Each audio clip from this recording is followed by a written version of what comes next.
the news that started last Friday, and it's kind of developed through the week, over the weekend, and it's the latest controversy, the latest the latest dust up as it comes to WWE. And if you're following along in the live video, give it a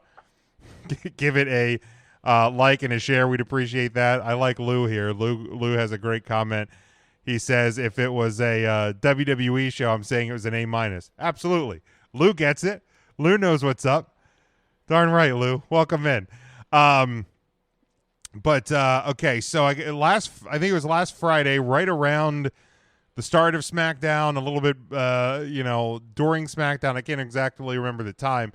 It started coming out that the WWE had issued a edict to its superstars that they had to get off all third-party websites, Cameo, YouTube, Twitch, things like that. And even during Friday night, the story kind of developed as like, is it all accounts? Is it certain accounts? How does this impact like up, down, down? Which I thought I don't think it's going to impact that one because I like that tip. I don't think it's going to impact up, down, down because WWE features that. And then I think over the weekend, because I think Paige had put out a tweet or something that said like, basically like, no way am I shutting down my Twitch account. And I think over the weekend, it started to come out that all they had to do was change their accounts to their real names. And then I guess after Monday Night Raw, they had a meeting, and that it was clarified that at least with the YouTube and Twitch accounts, that they can retain their accounts, but they have to use their real names, not their WWE names, and they have to let the company know what services they are on. There's still some confusion or lack of clarity on Cameo. But we'll see if that gets cleared up over the next couple weeks. Tim, I know you and Marcus talked a little bit about this on Final Wrestling Place this past weekend.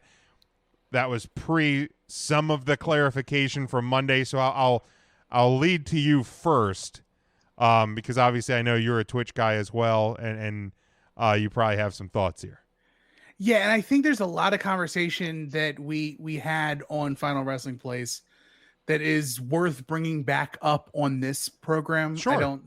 I don't know how many people actually subscribe to Final Wrestling Place that are also 3 Count Thursday listeners, but should be all of them, by the way. It's not meant to be a shameless plug, but Marcus and I actually had a really good conversation because this is the one topic that where both of my interests intersect and actually bring in a jock like Marcus to care about video games. No, I'll give the shameless plug. Everybody that listens to this show should also listen to and subscribe to Final Wrestling Place, because clearly if you're here, you're a wrestling fan.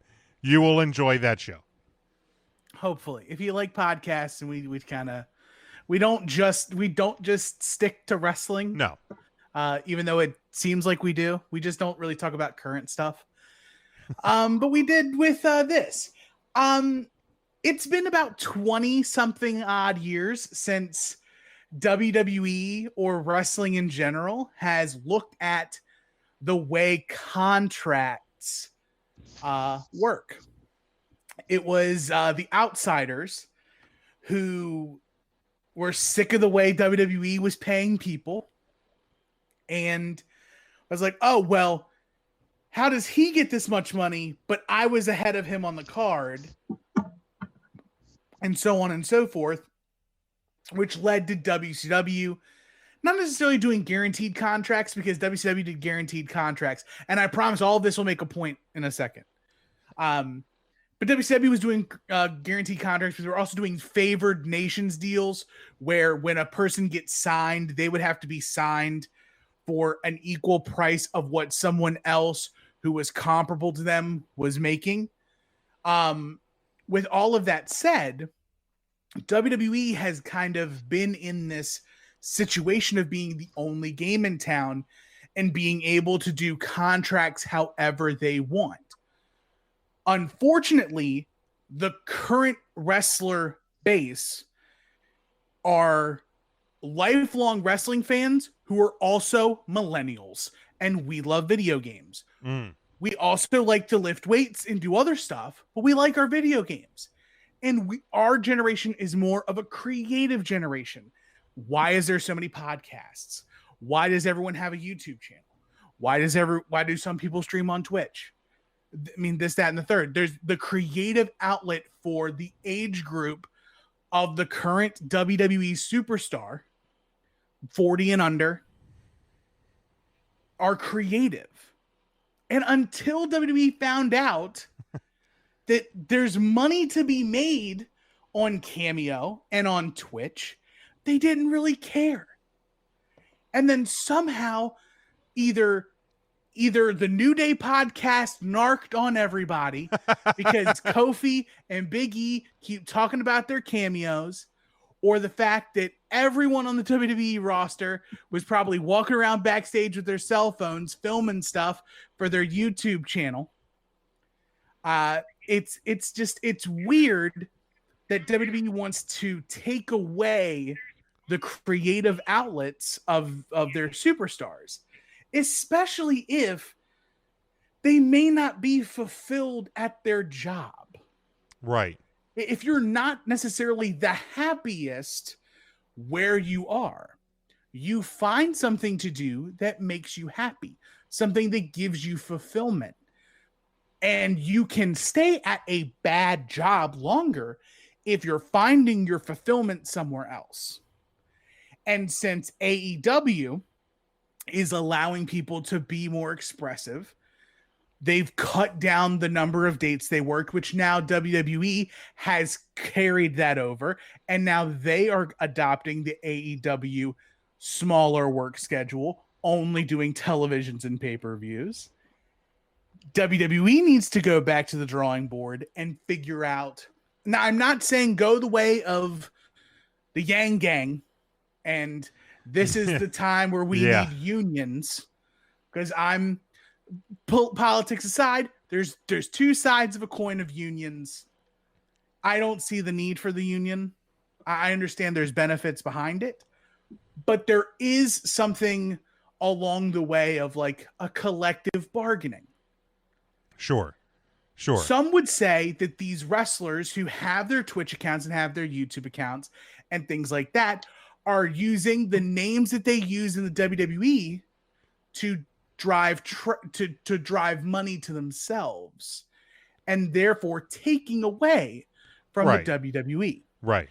I am of the interpretation that they are not using their names, because I watch them on Twitch and I watch them on YouTube. Nobody uses their real name. Up, up, down, down. Everyone who's featured has to have a gamer tag.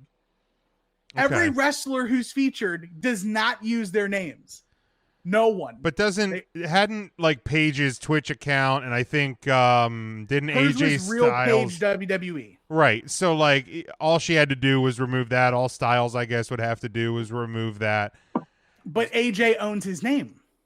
Oh, that's right. So yeah, AJ owns Styles Clash. Like he owns. He owns AJ Styles. But see, and that kind of comes into the maybe complicated nature of what does his contract state he can do with said name. Right. And I think that I think this is really catered towards Cameo, because the verbiage of it was, because there was talks of from sources I have heard from, there's a lot of gray area in the contract language. Okay. Like, what exactly is a third party? What likenesses does WWE own? There was a rumor going around that WWE actually owns the real names of the people who work for them. Yeah, I don't know how that is a thing. I don't either, but there's gray area. Right, but again, if I think there was at one point, because I saw, and I don't know if it was, and it had to be coincidental, because the Howard Stern show wasn't live the last 2 weeks, and they will put up some old content on their YouTube channel. And there was an interview. They put up a lot of old wrestler interviews. Like Stephanie McMahon was on there one time. Vince was on there. John Cena was on there. And they were talking to John Cena about the fact that WWE owns, or at least owned at the time, John Cena's government legal issued name. So that no matter what he did, WWE got a cut of anything that John Cena did. Whether it was movie, whether it was commercial, whatever it was, because, his name was owned by the WWE. He said in an interview with Howard Stern that he had no issue with that because, like, he owes his fame and popularity to the WWE. Right. So again, and The Rock was the same way. Sure. I remember very similarly on an episode of Howard Stern, The Rock was on, and they asked, well, who owns The Rock? And this was after The Rock had been done with WWE.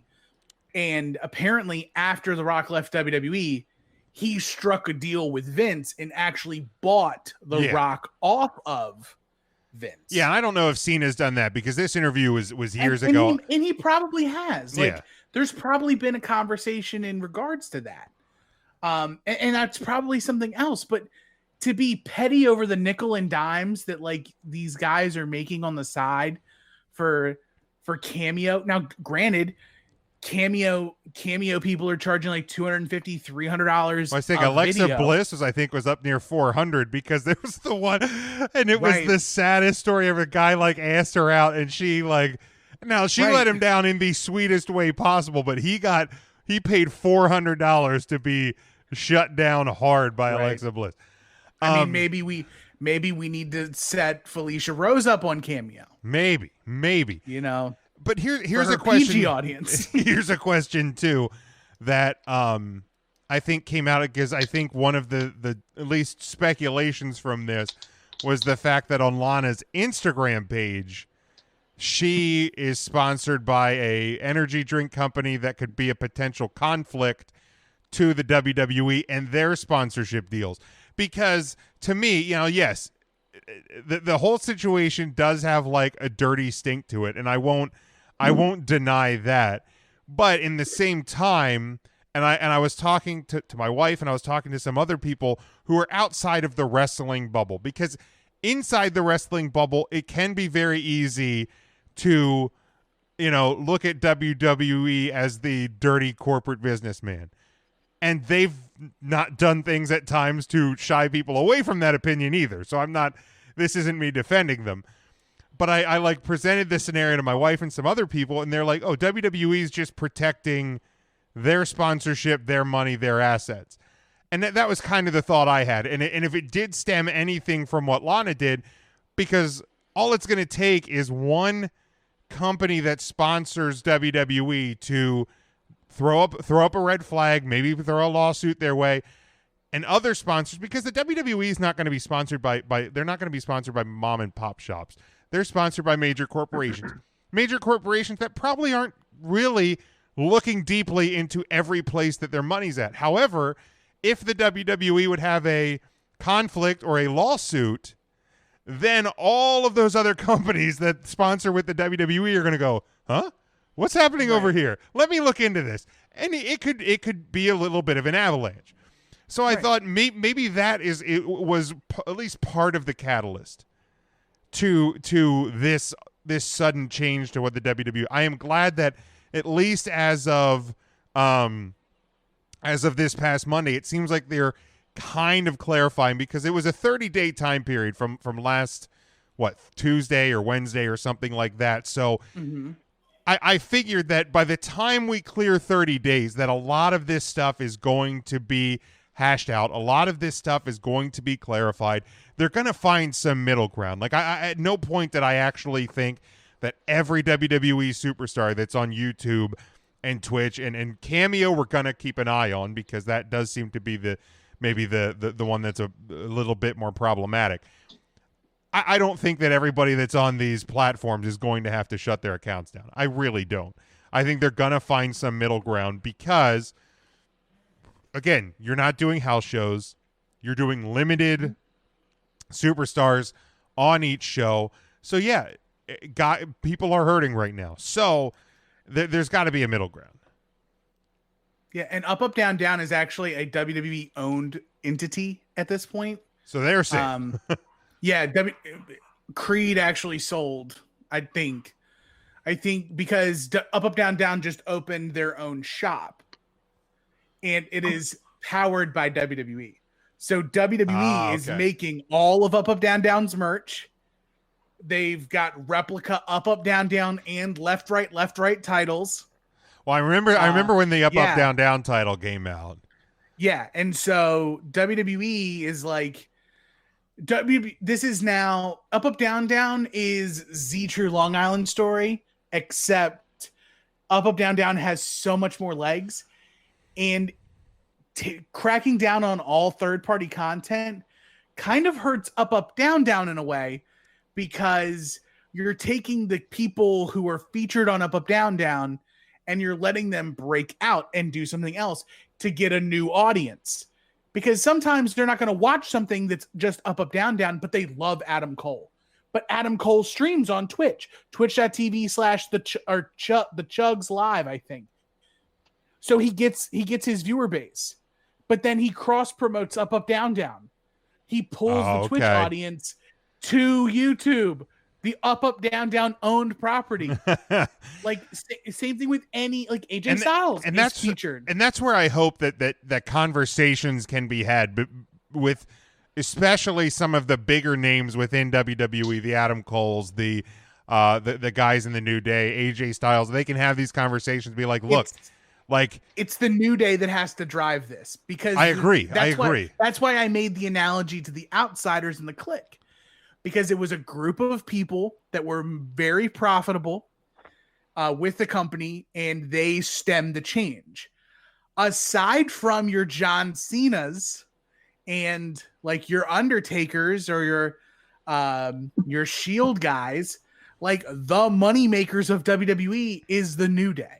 Absolutely. And they're reaching an audience that's far beyond wrestling too. Mm-hmm. So like, and I think you in more ways than one. Right. And I think you touched on this, on Final Wrestling Place, that WWE does kind of have to tread carefully with this, because if you lose them, if you lose those three guys as a group, I think that is going to hurt the WWE more than losing a lot of talent on the WWE roster. If you even lose one of them, well, yeah, you lose the whole package. Sure, you can't be the New Day. WWE would probably think, oh well, if we can keep Kofi and we lose Xavier and Big E, that's fine. No, it's not. No. You just lost the two charismatic ones of the group, and you kept the worker. You've had Kofi. You had Kofi for like 8 years before the New Day. So like what? Like Kofi was Intercontinental Champion. And that's really it. It wasn't until the New Day where Kofi got legs and found his big stride. And like, say you let go of Big E, but you keep Xavier and Kofi. Yeah. Okay. You've got a new Rusev on your hands. Right. We just saw what Miro did. We just saw the reaction that Miro got. Well, and we saw AEW. how bad WWE failed with Rusev. And they failed time and time again with other guys. Yeah. So they have failed, and they will continue to fail, because one of the best and worst thing about WWE is all the talent goes there. Right. But when everyone is super talented and everyone can be a main eventer, then no one can be a main eventer. And then you just get stuck with the same guys at the top. Sure. You get your Seth Rollinses and your Roman Reignses and your Bray Wyattses and your Braun Strowmanses. And that's why you bring back guys like Goldberg and guys like Brock Lesnar, because they're proven commodities and you don't have faith. There's a reason why Kofi Kingston hasn't had a shot at the WWE title. Yeah. Or any singles title. Yeah. Like there's a reason. Like they barely pulled they're hot and cold on Daniel Bryan. They're hot and cold on AJ Styles. Well, I think like part of the reason they cooled off on Daniel too is once you got through the Intercontinental title tournament, then he went to be with pregnant Brie. Yeah. So, once he returns, we'll see if and how he gets utilized there. It looks like we lost Ryan. Matt or Mark, do you guys, Tim and I have kind of carried some of the conversation here. Do you guys have some thoughts on what has become a pretty hot topic here with the WWE? I mean, I think that's kind of status quo for WWE in that they always just try to find ways to, I guess, monetize their stars the best they can as well. So, trying to limit some of what they're doing outside, I guess, makes sense because, WWE is going to want a piece of that pie. But at the same time, like Tim said, this is a creative generation. So, I mean, it might have been accepted back in the day in the 80s when there wasn't, much of a need outside of this. You're getting your checks, you're going to your appearances, but there's no other real platforms back then. But WWE has to evolve, and I think that a lot of this sometimes is just Vince like still not really getting anything that goes on outside of wrestling. Like he probably had no clue what Twitch, what Cameo even was until someone mentioned this to He him. probably still doesn't. Let's be honest. What's this? How can I make money off this? What are we doing here? So, I mean, I don't think it's going to work out the way they had planned. I think that they're going to have to lose this one, but it's for the best for the company. Yeah, and that was another question I had too. Is I was wondering almost immediately, is the WWE doing this because they're finding their own way, whether it's within Twitch and YouTube and all that? I mean, their YouTube hits have practically become a TV ratings for them. But are they looking to either do something with those sites or something they create to monetize within themselves as well? They already have a Twitch channel. But I think from what you and Marcus were talking, they don't utilize it properly in any way, shape, or form. They don't, because I don't think they don't really have. Twitch is mainly for gaming.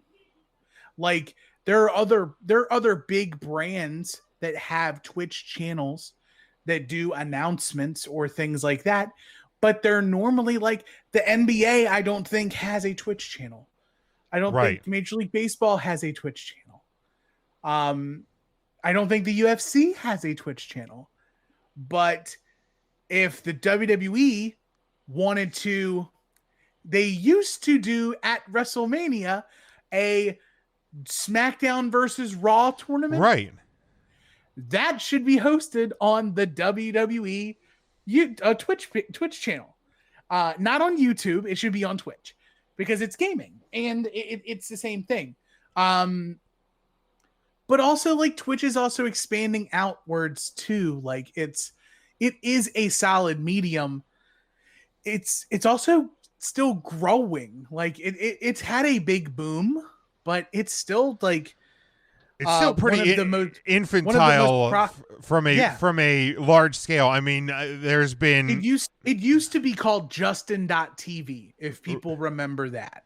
I mean, I know back at the start of the COVID, the outbreak and the quarantine and stuff like that, like NHL's Twitch channel or the Washington Capitals Twitch channel or something did where Alex Ovechkin played Wayne Gretzky in NHL 20, and all of the throughout the show all the donations went to charity, and it raised it was hundreds of thousands of dollars. So like a year ago, would I have thought that was the thing that was ever going to happen? No. Like I knew of like Twitch and stuff because like you did it.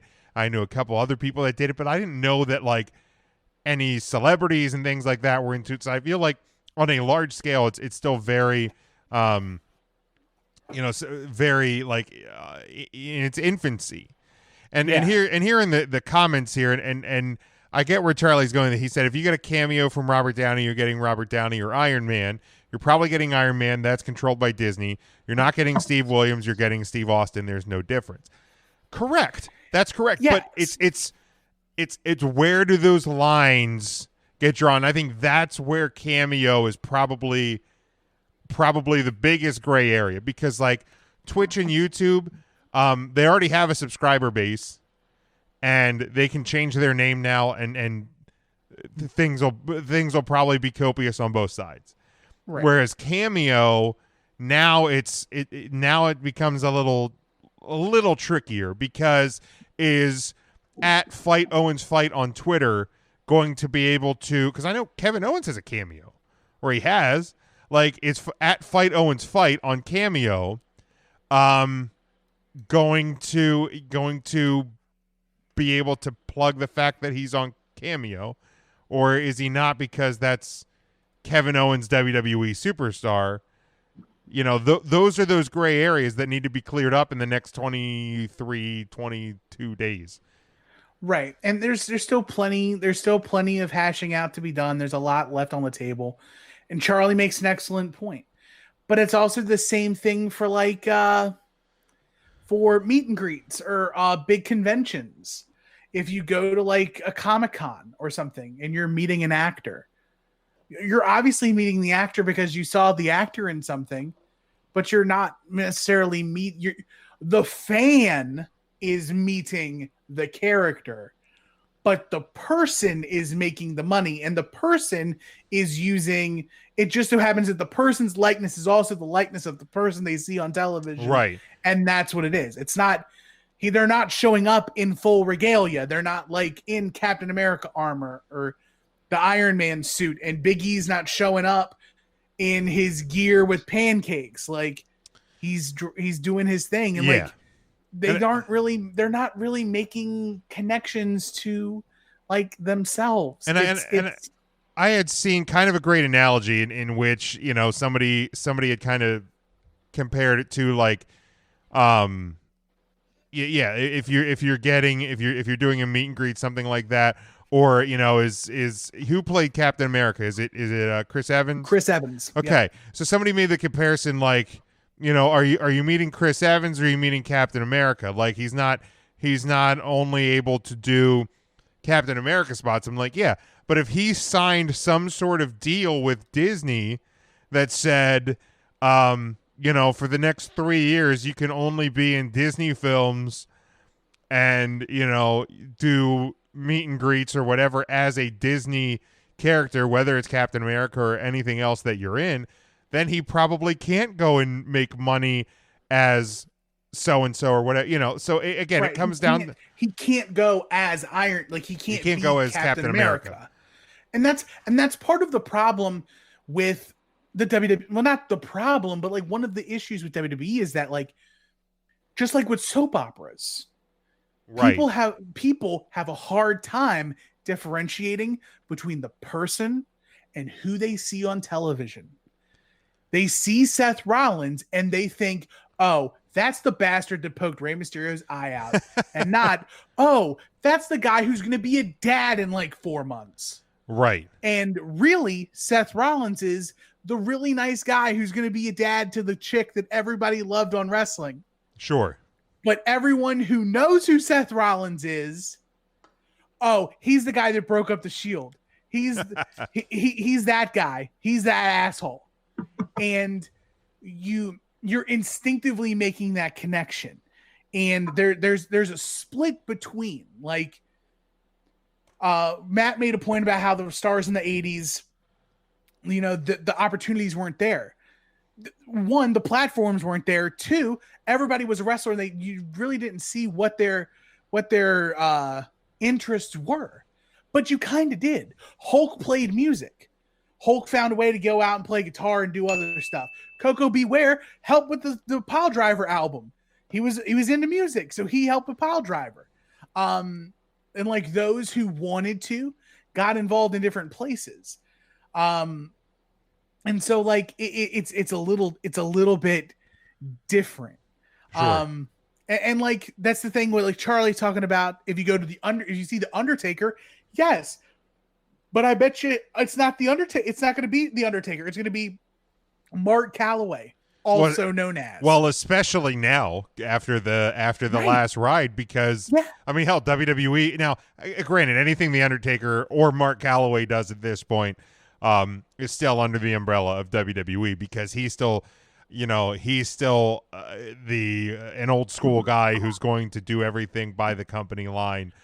But I also believe that Vince has pretty much said, go make your money wherever you want. Oh, I don't doubt that. But whenever I break the glass, you got to come out and you got to do your song and dance. You got to put your coat on and go out there. Yeah. And like, you don't got to wrestle, but you got to give me Shakespeare. Yeah, exactly. Chokeslam somebody. Intern Mark, any thoughts on this? I know we hadn't gotten to you yet. Oh, that's all right. I'm, it's really unprecedented or uncharted, I should say, uncharted territory for wrestling, really any kind of entertainment industry. But I can see both sides of it for sure. When your WWE wants a cut of any kind of money that their wrestlers are making off of their name, but on the other hand, I can see the wrestlers, especially right now with the house shows not happening and appearances not happening. So it's a tough call, and I think they'll kind of work something out. Hopefully, both sides are happy. But yeah, it's whatever deal they kind of come up with here. I imagine it'll be set the precedent for how it's going to be in most companies with multimedia and how the money's divided up there, I guess you could say. So it'll be very interesting to see what happens. Yeah, definitely, and it's gonna be something we're gonna keep our eye on over the next couple weeks. Does anybody have any other thoughts on this situation? Obviously, last Friday it very much looked very dirty with the WWE. I think some of it started to shake out a bit. I mean, some people are gonna have their opinions. One way or the other, but right. And immediately I thought it's them from a corporate standpoint protecting their corporation, and that's what corporations do. And that's another thing too, like, and not to like belabor the point, because I know we've got so much more other stuff to talk about, but like the other underlying part of this is that WWE feels the ability to control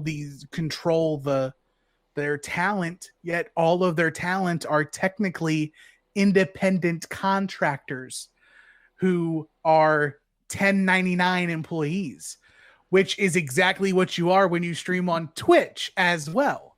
So you are a part of the platform, but like WWE uses independent contractor for their benefit and not the benefit of the employee. Where I don't think AEW superstars are 1099. Yeah.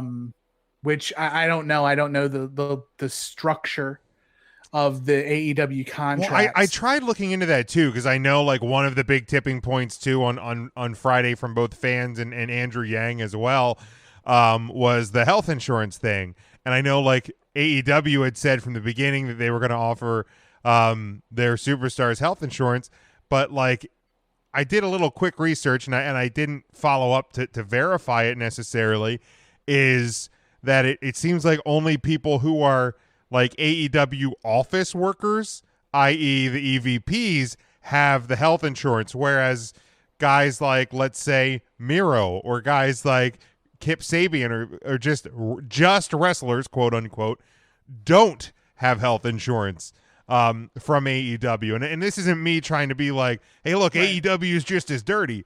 But AEW is run by billionaires who are businessmen.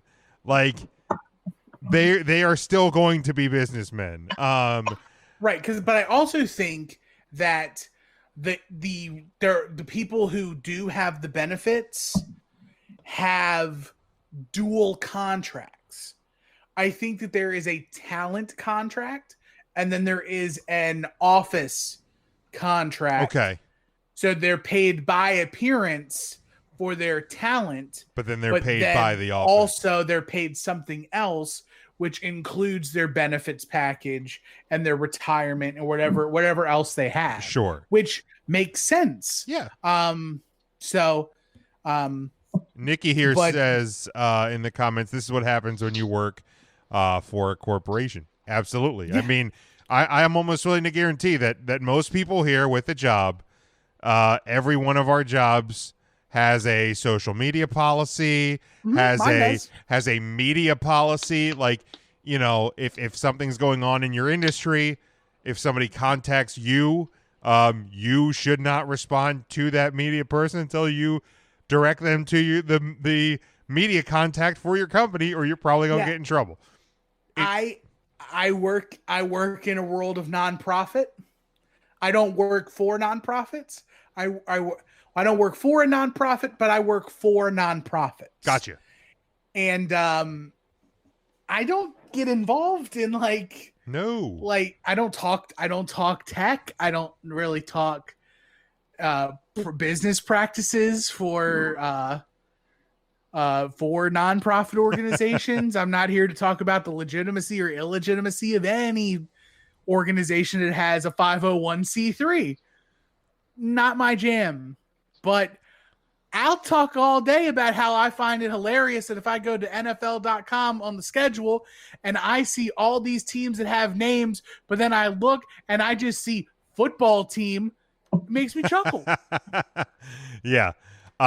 Charlie adds here, he says, my point wasn't necessarily about Taker, more of quality of third parties. WWE wants their talent associated with higher end products. And it's not even necessarily higher end products. It's just the products that provide them financially. So, like, you remember back a couple of years when whatever the Mountain Dew energy drink was that sponsored the WWE, and every time you went to a camera shot of the commentary team, it was like Dew Start or Quick Start or something like that. Kickstart. Every time you went to the commentary team, they're sitting there going, Mountain Dew Quick Start. So when Lana, WWE superstar Lana, is out here peddling an energy drink, WWE probably not going to like that too much. Now, granted, it was a bang. Sure. But still, but you know, if it is a conflict of interest to whatever is providing the WWE money, then it's going to be a conflict of it. Because if Lana gets sponsored by Coke and WWE sponsored by Pepsi, there's a problem there. Like, yeah, like that's what it boils down. And to break it down for a couple, like the people who are listening, and they're like, they like third party products like Twitch and stuff like that. Twitch is owned by a little small mom and pop called Amazon. I think I've heard of them. And YouTube is obviously a intellectual property of media conglomerate Google. It's all there. So at least for those products, like at least for them, I think taking away that opportunity is a way to get rid of cross promotion, but also a way to like really stick it to. Yeah, it is. Yeah, Ryan jumped here because he was having some lagging issues. This is a different streaming service that we're using tonight.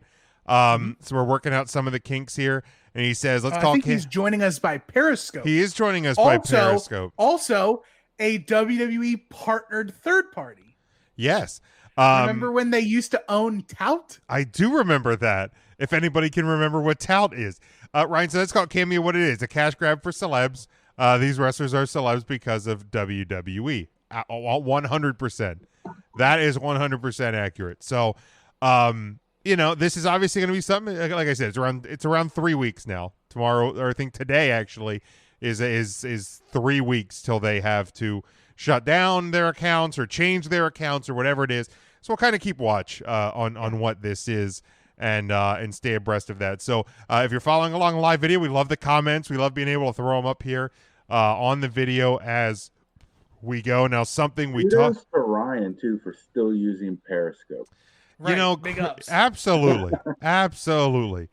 Also, love having these. I love having these kind of conversations with you boys and with the people in chat. Like, it's this is very much like a barber shop where like we can talk and we can disagree and we can spitball ideas off each other, and then know that whenever The diner opens Hi, back up. Scotty. We're breaking bread. Scotty! Oh yeah, absolutely. Like I miss our Right. fucking diner trips. It's definitely been a bummer this year. Ryan also adds, be smart, like Ethan Page. His Twitter is Ethan Page, played by Julian, his shoot name. So yeah, there you go. And like Charlie said, exactly, like quality control of their product. I miss her too, Ryan. Yeah, we all miss her, Ryan.